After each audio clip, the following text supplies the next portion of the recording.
Olá pessoal, tudo bem com vocês? Espero que sim, meu nome é Ana Carolina, sou ginecologista e obstetra e tô aqui para convidar vocês para mais um bate-papo sobre saúde feminina. Em primeiro lugar, quero convidar todo mundo para se inscrever aqui no canal e já ativar as notificações para que vocês não percam nenhum vídeo. Também quero chamar vocês para me seguirem lá no Instagram, onde eu discuto muitos temas associados à ginecologia, obstetrícia, sempre com muito carinho, sem tabus e baseado em informação científica, em evidências científicas. O tema da nossa conversa de hoje será Síndrome dos Ovários Policísticos, também conhecida como SOP, e é um tema de muita importância, de extrema relevância. Em primeiro lugar, porque é um tema que traz muita dúvida para as pacientes. E também pelo fato de ser algo muito comum, algo que acomete cerca de 2 a 15% das mulheres em idade reprodutiva. Então é uma doença relativamente comum, sendo considerado a desordem endocrinológica mais comum entre as mulheres em idade reprodutiva. Em primeiro lugar, eu quero falar para vocês um pouquinho do que é a síndrome dos ovários policísticos. Apesar de ter ovário no nome, é uma doença que vai muito além apenas do ovário e apenas do sistema reprodutivo, pois é um distúrbio do eixo neuroendócrino reprodutivo. Entendendo a SOP como uma desordem metabólica, precisamos entender também que é uma doença que predispõe a outras desordens metabólicas, como a diabetes mellitus do tipo 2, hipertensão, dislipidemia, que são alteração nas gorduras no sangue, no colesterol, nos triglicerídeos, além de predispor à obesidade. A obesidade está muito relacionada com a síndrome dos ovários policísticos, pois ela está envolvida tanto na causa quanto também na consequência dessa desordem, dessa doença. Mas em que essa doença se constitui? O que caracteriza essa doença? Em que situação eu devo suspeitar que eu posso ter síndrome dos ovários policísticos? Então, um dos sintomas mais comuns que são perceptíveis é a alteração na menstruação. Desordens menstruais como a mais comum, que é a oligomenorreia ou amenorreia, que é a falta da menstruação, ou ciclos muito distantes um do outro, que não ocorrem mensalmente, que ocorrem com um intervalo muito maior do que 40 dias. E também associado a outras questões como achados na ultrassom de cistos, pequenos cistos no ovário. Esses cistos nos ovários estão geralmente distribuídos mais na periferia dos ovários e são em grande quantidade, em quantidade acima de 12 cistos, 12 folículos naquele ovário.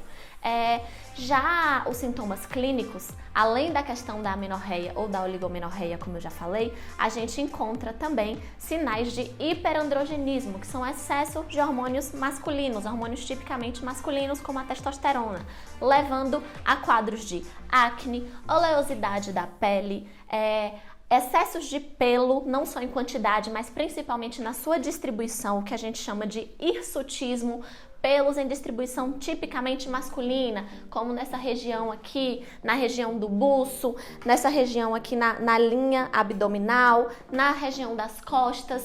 Então, essas são características que podem estar fazendo com que a gente desconfie da presença dessa síndrome. Um outro ponto importante que eu quero tocar para vocês é que a síndrome dos ovários policísticos, assim como toda síndrome na medicina, é um conjunto de sinais e sintomas. O que quer dizer que se você tem apenas um desses achados, como por exemplo, apenas policistos na ultrassom e não tem as outras características, como alteração menstrual e sinais clínicos de excesso de hormônios masculinos, isso não constitui síndrome dos ovários policísticos, é apenas um achado isolado que pode ou não ter outro significado clínico. Um ponto que eu quero ressaltar para vocês é que muitas vezes o anticoncepcional é oferecido no momento do diagnóstico como uma forma de tratamento da síndrome dos ovários policísticos. Porém, é muito importante que a gente saiba que o anticoncepcional ele pode sim ser usado no tratamento dos sinais clínicos como a acne, hirsutismo, essas questões que eu já falei para vocês, que podem sim ser melhorados com o uso do anticoncepcional. porém nunca deve ser passado, nunca deve ser prescrito como a única forma de tratamento possível, nem como tratamento isolado, já que, como eu falei para vocês, tratando-se de uma doença metabólica, é importante que esse anticoncepcional seja aliado, seja associado aí à realização de atividades físicas com frequência, de preferência diariamente, e também a uma alimentação mais adequada. E quando eu falo na dieta específica para pacientes com ovários policísticos, não estou falando aqui apenas da perda de peso, da questão estética, mas sim da escolha dos alimentos que vão auxiliar na resolução ou na melhora desse quadro descrito.